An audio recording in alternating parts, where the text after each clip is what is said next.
pretty folks I'm calling. One thing you should know is that I have a friend who lives there. I know. With God's name, the merciful benefactor, the merciful redeemer.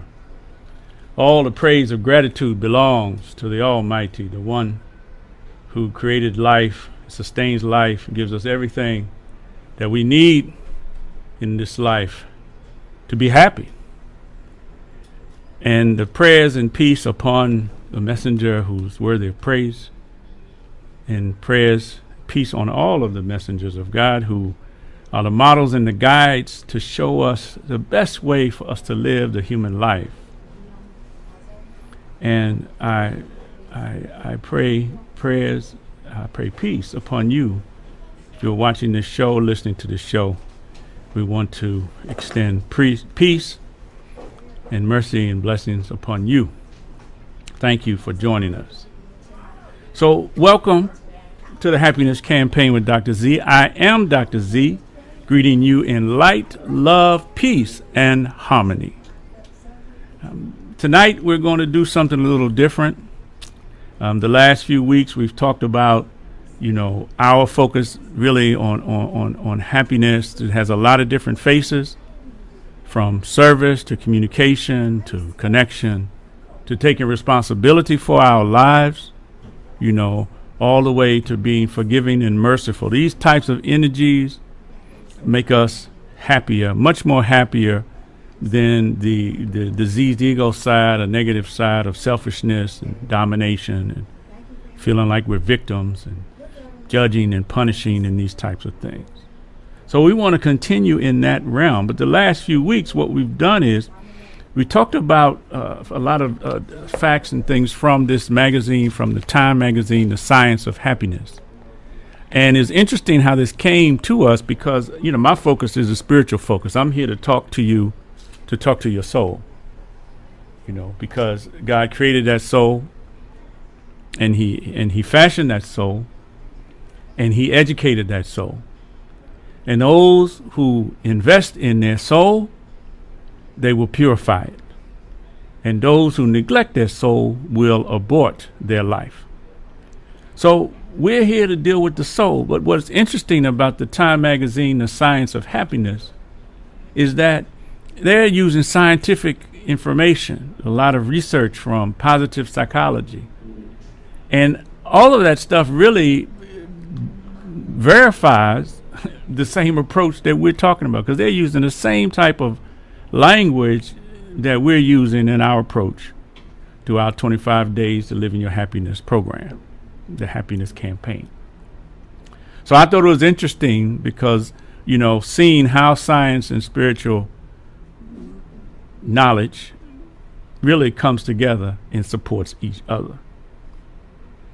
But tonight, I'm inspired to do something a little different, because we're gonna talk really from this notion of guidance, and make a distinction between things that we know and our socially accepted knowledge and perceptions versus what is it that God has revealed to humanity in guidance, and see if there's a contrast in how we look at things, how we feel about things, and also how we behave.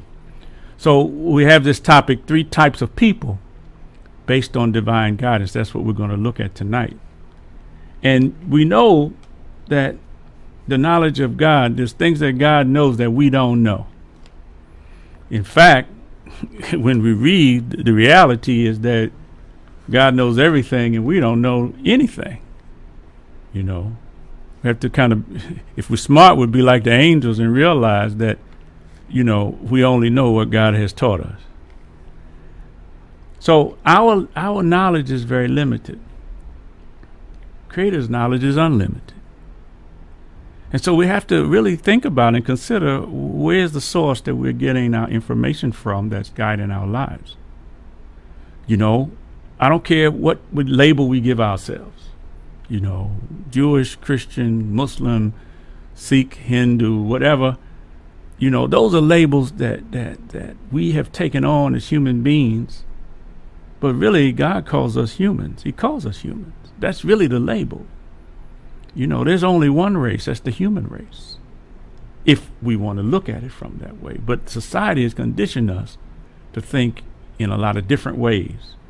And I think that conditioning from our socially accepted norms and ideas is really what is the big cause of our unhappiness. Because our ego gets diseased, the Spirit of God is in all of us and in all living things. And when we're conscious of that Spirit, then we can have rational intelligence. That's the gift that God has given to human beings above everything else in creation, to have a rational intelligence. But the biggest problem for us, and I see it in all fields of endeavor every day, the biggest problem is when we become selfish, we become self-conscious. We only think of ourselves, our tribe, our race, our gender, the group of people that we hang around with. And that type of race consciousness, gender consciousness, sexual orientation consciousness, money consciousness, age consciousness, all of that stuff is taking us away from our human consciousness. And that not being conscious of our humanness is keeping us away from being conscious of the one who created us. And we've talked about this for weeks now, about how I think that really is the key to us being happy. There's a story in contrasting what we know as human beings, even the smartest of us, compared to the knowledge of the Almighty.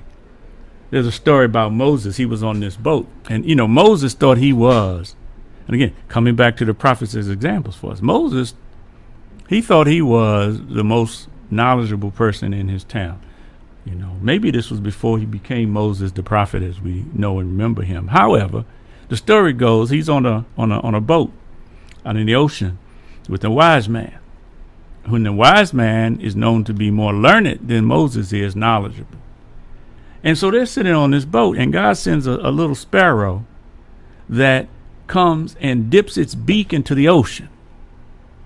So the wise man says to Moses,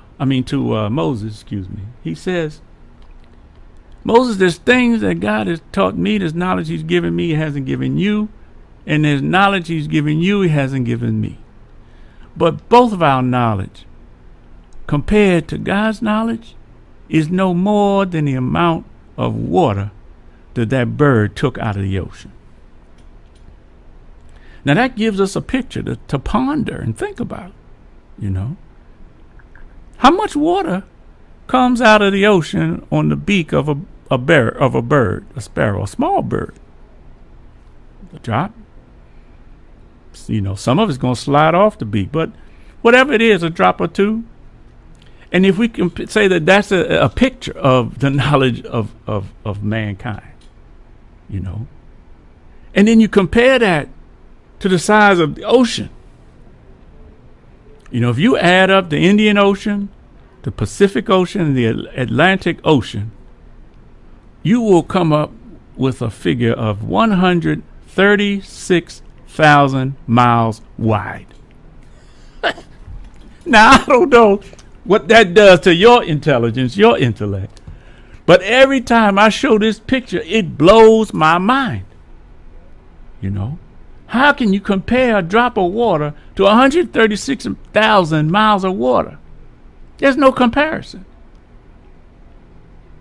And that's not even talking about how deep the oceans go, how many miles deep, right? Legions under the sea. I believe in Japan there's a place that the ocean is 20,000 miles deep. So when we think about the one who created us and do a comparison, just a simple comparison, looking at our knowledge compared to God's knowledge, we know God knows way more than we can even comprehend. And so that's why in our prayers, regardless what we call ourselves, this program is not about what labels we take on. I'm talking to your soul. What label does your soul have? We're all created from one soul, and then we become men and women.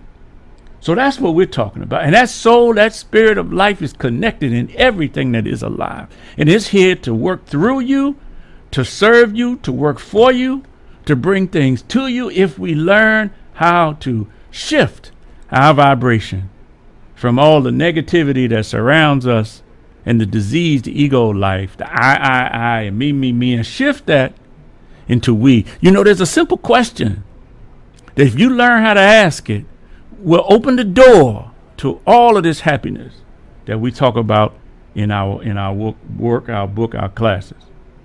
Because the diseased ego is always asking, what's in it for me? What do I get? Look what you're doing to me, right? What are you doing to me? Those kind of questions. But the spirit, the love side of life is asking the question, how can I help?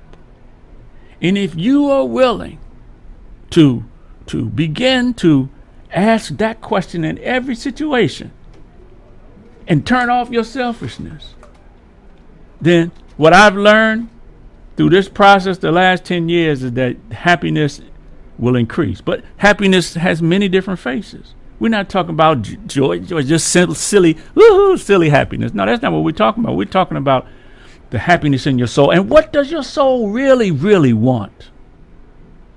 Doesn't it want peace? Doesn't it want safety and security? Huh? Isn't that the order of the day that everybody all over the world is looking for? Peace, safety, and security? That's what happiness is.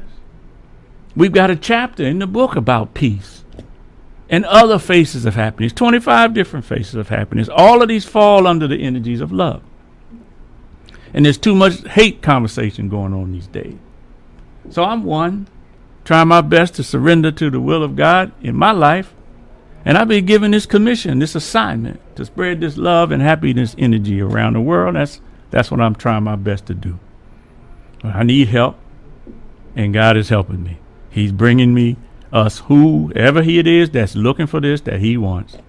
But we encourage you to join us. Go to drzhappiness.com. Join the happiness campaign. You know, invite your friends if you get any value of this out of this process. So let's begin to talk about these three types of people.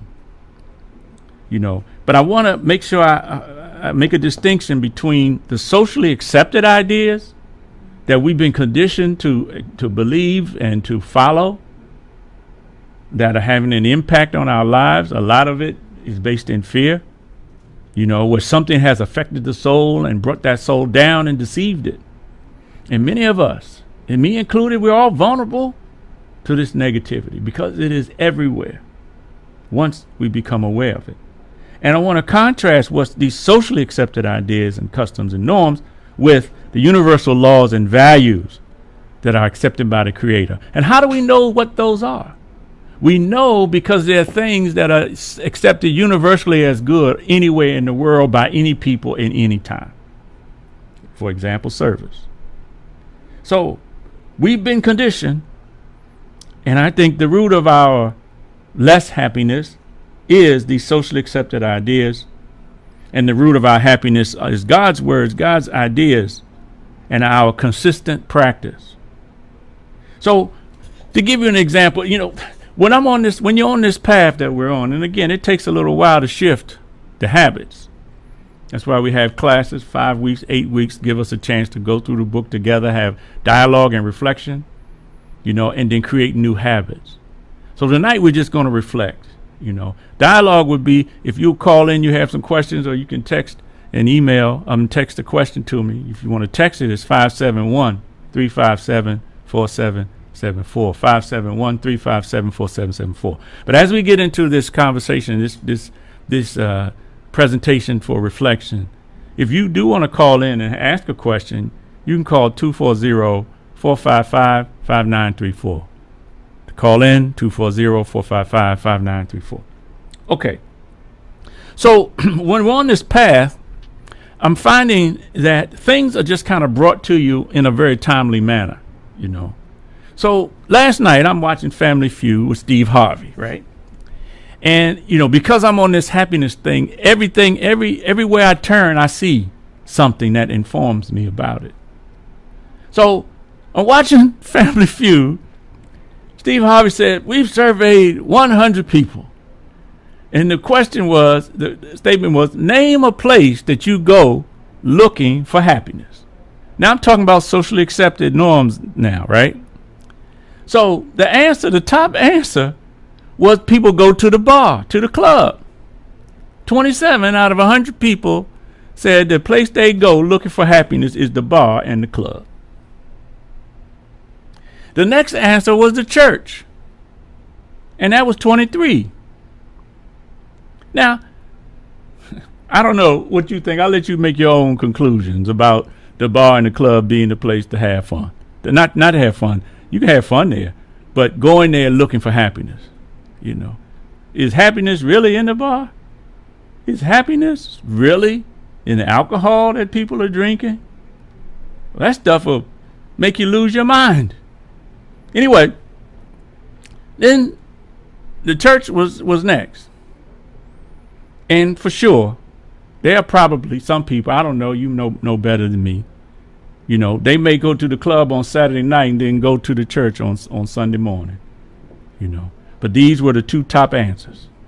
Now, if you're going to church, you know, for the message of God to enhance your life, then that's a good thing. You know. But anyway, let's go further. Then the next big answer was the park or Disneyland, 13. The beach was next with 8. The bedroom was the answer. Had 5 people. Craigslist had 3 people. Las Vegas had 4 people. And then going within themselves, looking for happiness within themselves, had 3. Now, it seems to me that this should be reversed some kind of way, because happiness is not in any of those things outside of you. Yeah, it might be temporary. You go to the beach, you feel peaceful, you feel good, right? But that's not a happiness that's going to be sustaining and last every day, every moment. We want consistent happiness. We want to be able to shift our vibration so when things are not going the way we like, we don't start tripping. You know what I mean? So, what are these 3 types of people? How are they defined? You know, socially accepted. I remember my high school friend. He used to say there was 3 types of people. There was people that don't know what's happening. People that know what's happening. People that don't know what's happening. And it's been so long since high school, I can't even remember the third one right now. You know, people. So you make up the third one. We use terms defining people politically by Republican, Democrat, Independents. We define it by race: black, white, gender, male, female, national origin. You know. So let's look at these definitions here.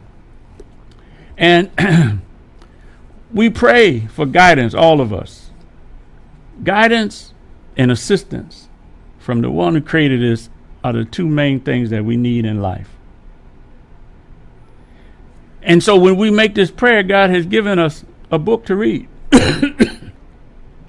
We all are people of the book. If we're proud of the Abraham tradition, whether we call ourselves Jewish, Christian, or Muslim, we all read a book. And the truth that's in these books, the universal laws that's in these books, the way that God does things to control and manage everything in life and creation, they're all the same. I don't care about the titles. But he has sent a writing. And the writing, the values, the truth in these writings is the education that the soul needs, right? You're also educated through your experiences. And the truth that's there in these writings, there's no doubt. There's nothing in the truth of it that will lead you to uncertainty. Now, our mind can be corrupted when we come to that writing and be off track, because the enemy, you know, is always working. But in this writing that we're talking about now, it is guidance. And that's what we need. Not man's guidance. Man's going to lead you off the main road. Because too many of us love this temporary life, love the material life, and don't put the effort into the spiritual development, the spiritual life. We got to have both to have a balance. And so this guidance is for the first type of people that have God consciousness. And we were talking a few weeks ago, a month or so ago, about this idea that, people are depressed and, they have fear and they have grief. But the people, one of the solutions that we found in our research is that those who are conscious of God, they have a high respect and regard for the one that created them. They will have no fear, and they do good because of this consciousness. They do good works. Then they'll get rewarded. They won't have any fear. They won't have any grief. This is a law. I don't care what you call yourself, what you're reading. And you can be into this type of consciousness because that's in your nature. So the guidance is for those people. This is the first type of people. But then we have to look and say, okay, what does that look like? If a person is conscious, what does that look like? And then what are the behaviors that's going to go along with that? So the first thing is they have this sense of obedience and trust that what they can't see and what they can't hear. Because the physical life is temporary, and it's also everything we see physically is a symbol or a sign of something that's greater in the abstract, in the spiritual world. And it seems to me that the spiritual world elements is greater than what we see physically. Okay. And so this then becomes the first thing. And it's not just belief, because belief, some people, their belief is lip service. They say they believe, but how can you say you believe and you're not going to be tested when the people that came before us who believed were tested?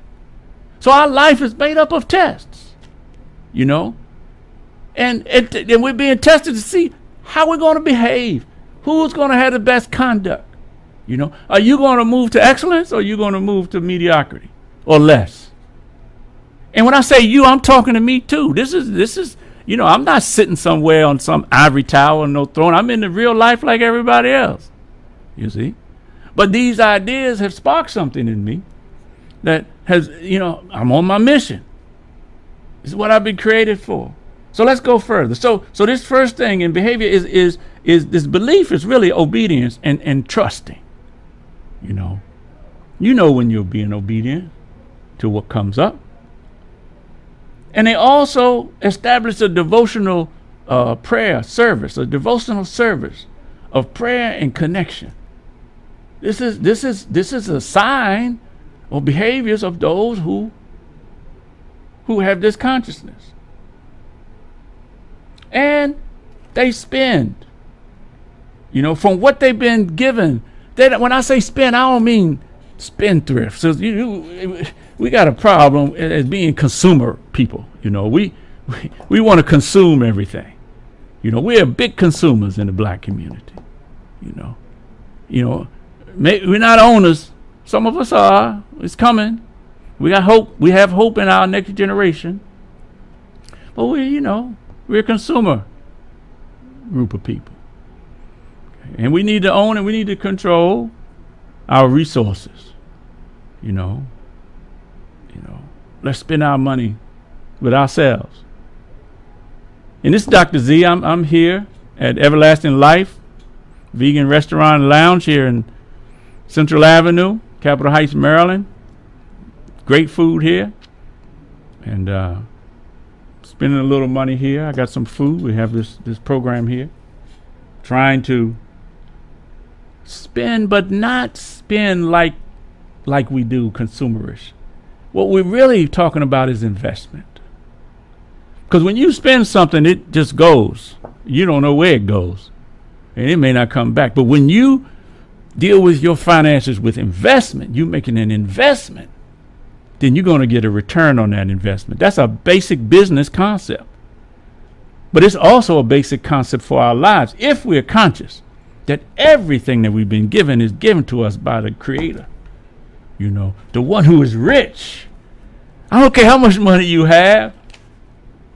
Oprah Winfrey, right? Bill Gates, what's the guy?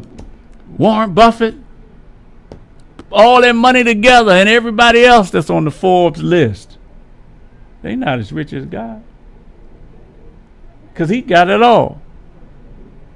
So obedience, this devotional service, and investing of what we've been provided with are behaviors of those who are conscious. We're talking about the first type of people.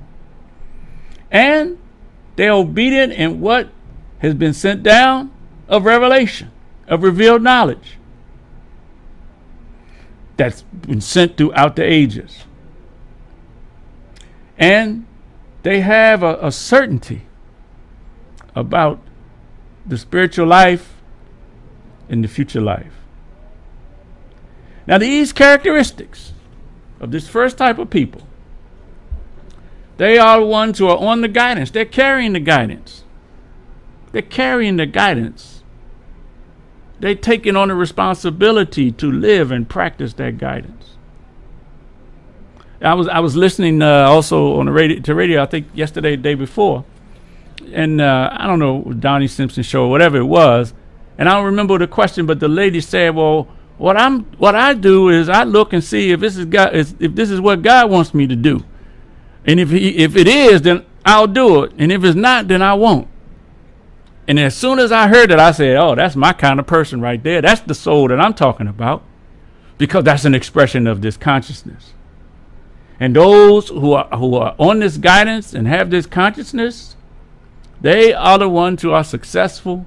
They are the ones who are prosperous, because they're cultivating these seeds in their mind, these ideas in their mind and in their behavior, and that leads them to success. And you know, success used to be defined in America as your material wealth, as your property and your money, and you know, the one who dies with the most toys wins. But Strayer University did a survey in 2014 around the country, and what they came up with is that 90% of Americans define success. 90% of Americans now today define success as happiness, not the material thing. So this is a spiritual concept that has many different faces. So that's your first type of people, those who are conscious. They are carrying the guidance. They are living. They're practicing their obedience, and they have devotional service, and they invest from what they've been given, and they're obedient to the guidance, and they are the ones who are successful and prosperous. Are they the ones that are the most happy, or have the opportunity to be most happy? The second group of people are those who are ungrateful. Those who, they know the truth, but they cover it up. They know the truth. They know that they were created from this drop of sperm and ovum mixed together, and all these processes in their lives. They know that their life has been nurtured and protected from stage to stage to stage. They know that they are recipients of grace and mercy, but they cover God's sides. They hide the truth. They take from God, but they don't want to acknowledge the truth and acknowledge that that's where they got it from. I mean, just think about it. Don't you know your breath can be taken at any time? This next moment is not guaranteed to any of us. Any of those of us who've been through major life-threatening surgery, you know what I'm talking about. God showed you his mercy in an uncommon way beyond these normal things that we take for granted. But the fact that you can hear my voice and you can look at me on this technology is part of that mercy. We can't take that for granted. That you can hear and Chris Tucker say, understand the words that's coming out of my mouth. We can't take that for granted. We can't take that you can move your finger like this for granted. We can't take for granted that we have this breath or our eyesight to see the beautiful people and the beautiful colors of life. You see? But these people who are hiding this truth, they are ungrateful. They're ungrateful for the gifts. And so this second type of person is ungrateful. Whether you warn them or you don't warn them. Whether you tell them or you don't tell them, they are not going to be obedient to the guidance. They are not going to trust the guidance and trust the one who gave the guidance. Why? Because through their obedience and through their ungratefulness, a seal has been put on their hearts. Their hearts are locked up, closed up. And because the heart is locked up, then their hearing, their ability to listen and pay attention and to learn also is sealed. So if your heart, hey, that sounds like a heart attack to me. If your heart, physically, spiritually, is sealed, nothing can get in and nothing can come out of it. And your hearing, your ability to listen, hearing is a physical thing. And we talk about this in the book, communication. The second step in happiness. And communication is hearing, but it's also listening, pay attention, and learning. So this is the second type. They have this seal. And because of the seal on their heart and on their hearing, then their sight has a cover over it. So they can't feel the guidance. They're not feeling properly. They're not paying attention with their ears. And their vision is clouded. It's covered. So the result for them is a torment, is a punishment. And it's a great punishment. But I'm not talking about for the afterlife. I'm talking about in this life. Because all of these ideas here are relevant for this life. We saw the first type of people, those who are God conscious, and their outcome, because they're following the guidance and doing those behaviors, their outcome is success, prosperity, happiness. But those who are ungrateful, whether you say something to them or not, if like the deaf and the dumb and the blind, they can't hear you because their hearts are closed and their ears are closed, and they can't see you because there's something covering their eyes. The ungratefulness is covering their eyes and their vision. So what's left for them as an outcome except some type of torment? And then there's a third type of people. And these are those who, from the humanity that to say that we believe in God. They say, yeah, we believed in God all this time. We believe in the day that's coming. It's going to make things clear. But never are they obedient. These third type of people are people trying to deceive God. Deceivers. What's a deceiver? What does a deceiver look like in our experience growing up or in life? Con artists, right? People got a game. Shysters and people trying to be slick as grease. Yeah, that's a deceiver. And they trying to deceive the Creator. And they trying to deceive those who are obedient and trust in the Creator. But the funny thing is, they don't deceive God, and they don't deceive those who are conscious and obeying. They're only deceiving their own souls, their own self. So, not only that the fact that they're deceiving their own selves, but they're not even aware. They don't even perceive their own self-deception. I don't know how this hits you. I'm curious if you want to join in this conversation with me. We have about 20 minutes left. Call in. Let's dialogue. I'm just putting out some ideas for you to reflect on. Let's dialogue. You can call 240-455-5934.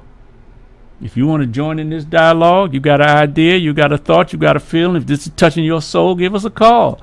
240-455-5934. I'm loving this. 240-455-5934. I told you tonight was going to be an elevation of our souls. And that's what I'm feeling. Just thinking about these ideas. So what is about these folks that's deceiving?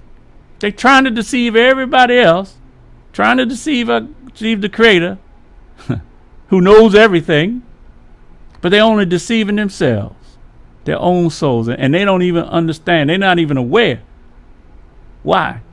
Because it's a disease in their heart. It's a disease that's in their heart. See, we keep talking about the diseased ego, right? Now, in this language, the guidance is showing us the disease is in the heart. The disease, as I say, in the soul and in the heart. And when there's disease there, that's going to affect the rational intelligence. That's going to affect the mind and corrupt it into faulty reasoning, inaccurate reasoning, selfishness. And that opens up the door to a whole bunch of other negative energies that lead us to be unhappy. So not only is their heart has some kind of disease, and there are a lot of diseases of the heart. You can look at almost any material thing that we put up as a god for us ourselves as humans. Worshiping money, people out here worshiping sex, people worshiping cars, people worshiping their own self, their own personality. People worshiping a whole bunch of crazy stuff out here because of the heart has been diseased. And then that disease is increased. Because once you start on a path, any path, and you commit yourself to that, you're going to get stronger and more engaged as you evolve in that direction. So these folks here, and again, I don't care what you call yourself. We all are vulnerable in any moment to be in any of these three types of people. This is not just we're going to label somebody, oh, you in that group and you can never come out of that group. Huh? Yeah. There was a time I wouldn't listen. You couldn't tell me nothing. That was way before that record by Kanye West. You can't tell me nothing. That was an immature teenage years. So yeah, that's what we did. Now I got a call coming in here. Let me just check and see if this is this Eric on the phone? Alaikum assalam. Peace be unto you. You calling into the show? No, sir. Okay. Well, look, I'm on the radio right now, so call me back, or I'll call you later. Yes, sir. But tune in. I'm on elifemedia.net. Check us out. We're having a conversation about three types of people based on divine guidance. Anyway, I'll talk to you later. Thanks for calling. Okay, bye. Yeah. I'm just sitting here. I don't even know who's out there. I don't even know if anybody's paying attention. I get a phone call. I'm like, oh, maybe they're calling in on the show, Quasi. But they're not. But maybe one day somebody's going to call me at 240-455-5934. 240-455-5934. If you want to join into this dialogue, my soul is really high. This is a wonderful thing that's happening here. Okay, so we were talking about the deceivers, right? And in their hearts, they have this disease, and it could be any kind of disease, any disease that's taking them away from God consciousness, and the disease is increased. And so, what's left for them is a punishment. But why? Because they were lying. They were lying. Now, this is a big deal.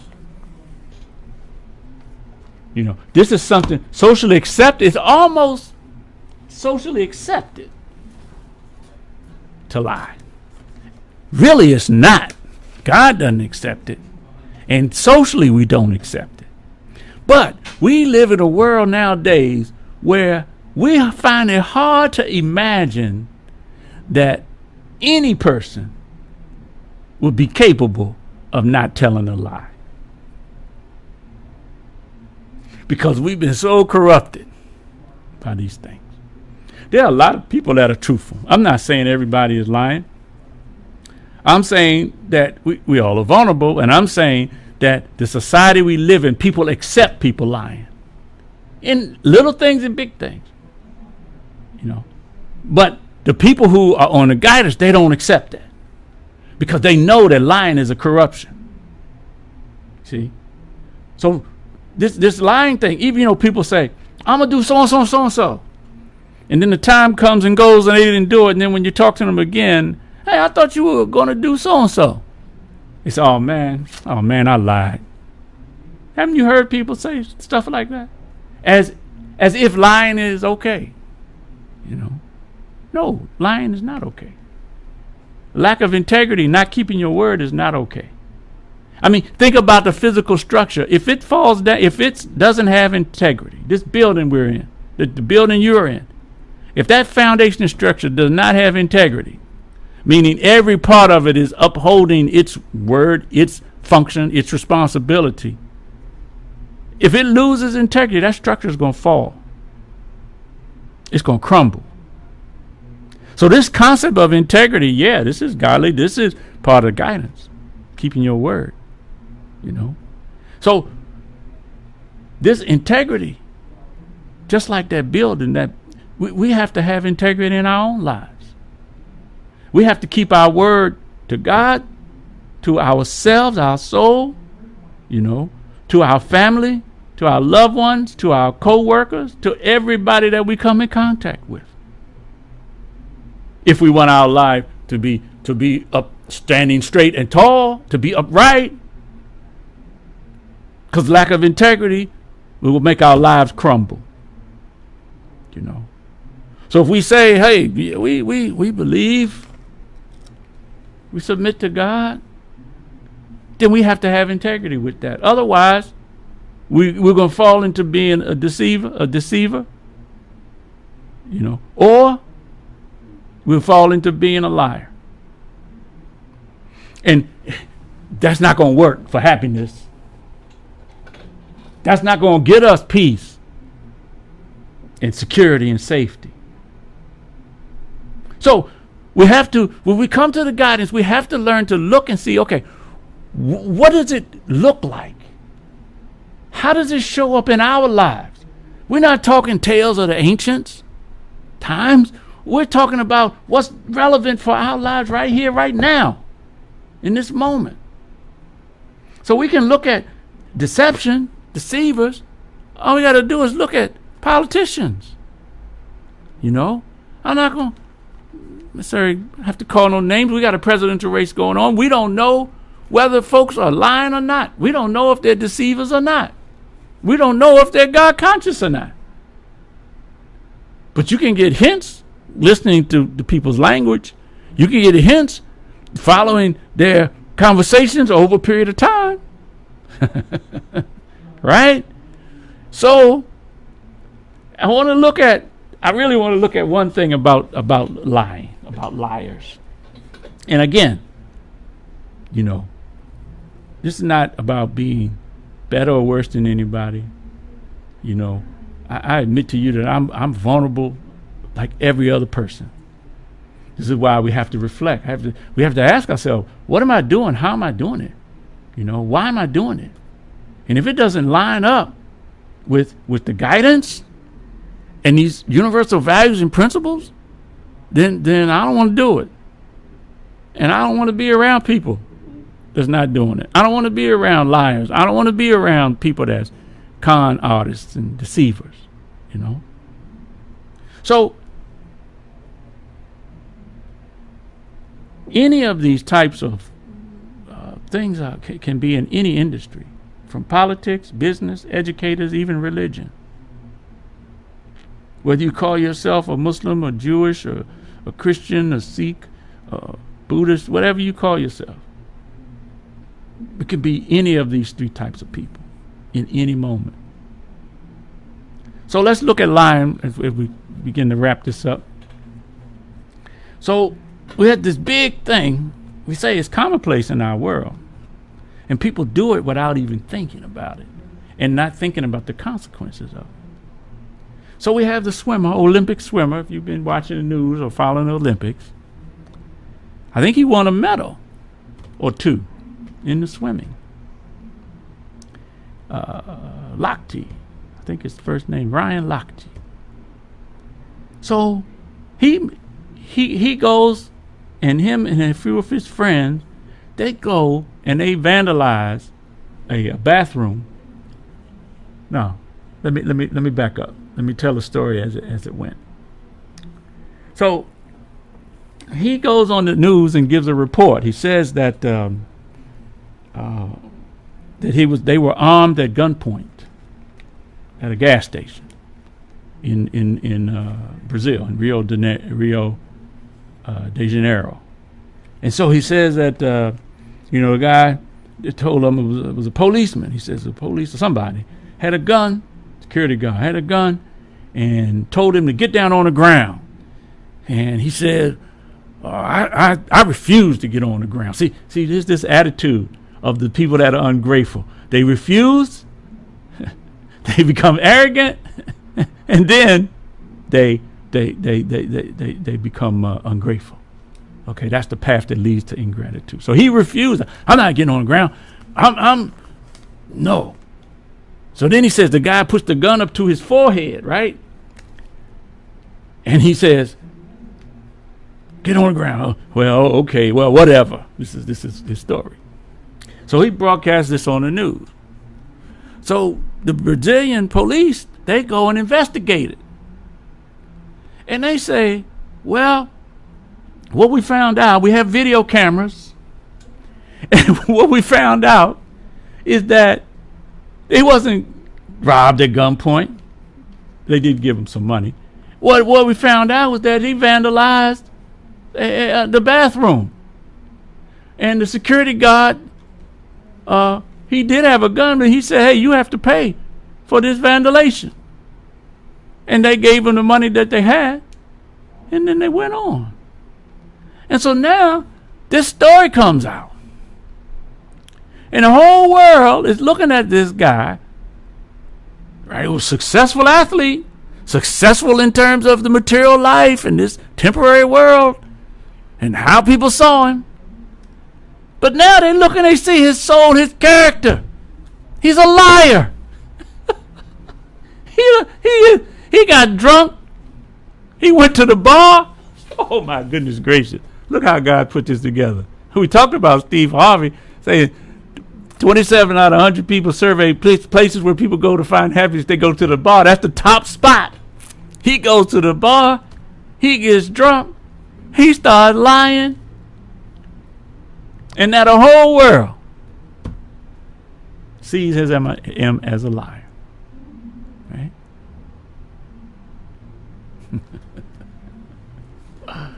Oh my goodness gracious. Oh, they said the outcome for those who lie in their hearts is a disease. They get a punishment, a big punishment. So what's the consequences for this guy, this story? Well, 2 days ago, in one day, he lost $1 million worth of endorsements. Speedo and some other people. There's 4 of them. Companies. They cut him loose because he's a liar. And the whole world knows he's a liar. And after that, he gets back on TV, and of course, he wants to make amends. He knows that what he did wasn't right, And we all can make mistakes. Lord knows I've made my share of them. I wasn't always Dr. Z. I didn't always have this perspective. We learn, he can learn. Hopefully he will learn. But God is showing us an example, a real life example, a current example of what lying does to the soul. Because something's diseased in the heart. And then that affects the rational intelligence, his own selfishness, his self-consciousness. Oh, I'm going to do this and that. It became irrational. His intelligence, his reasoning became faulty. So he vandalizes and then starts lying. He makes up a lie to support his vandalization and trying to deceive and lying, and not even aware. He wasn't even aware of what he did to himself. Until he comes back, he loses $1 million worth of endorsements. And the folks who do the sports commentators, they say he'll probably lose about $10 million in revenue over his lifetime because of this incident.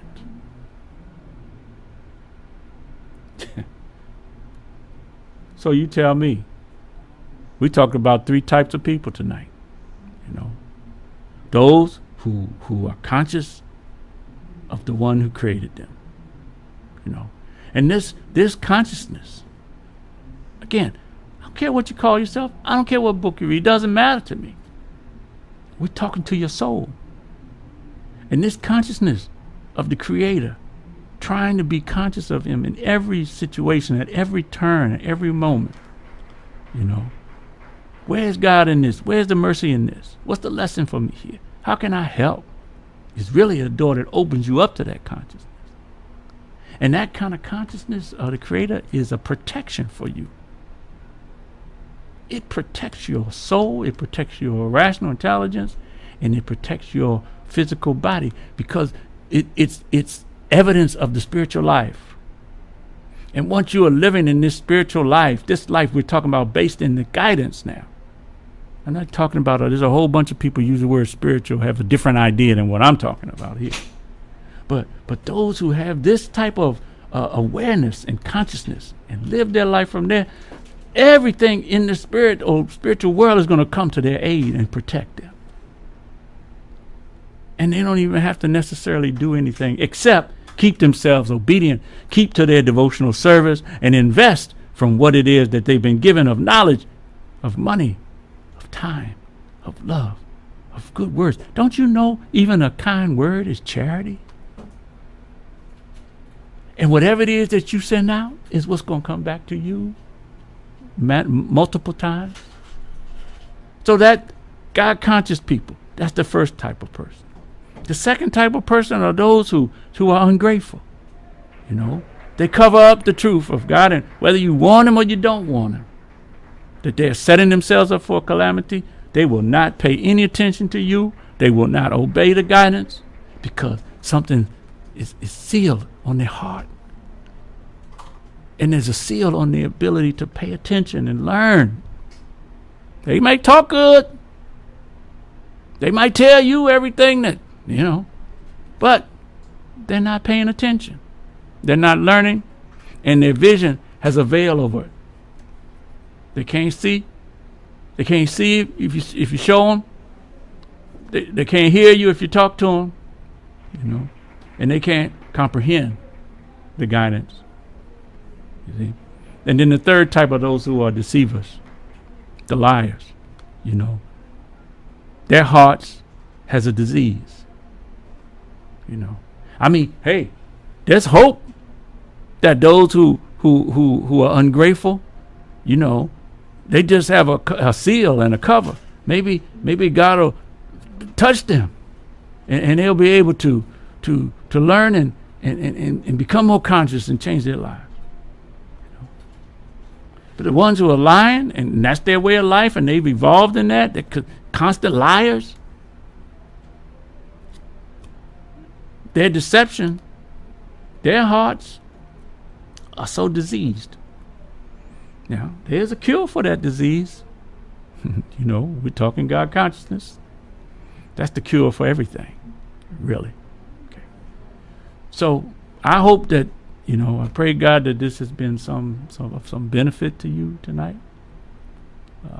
Lord knows I enjoyed it thoroughly. If you like what you got tonight, if you perceive there's some benefit here for you, I invite you.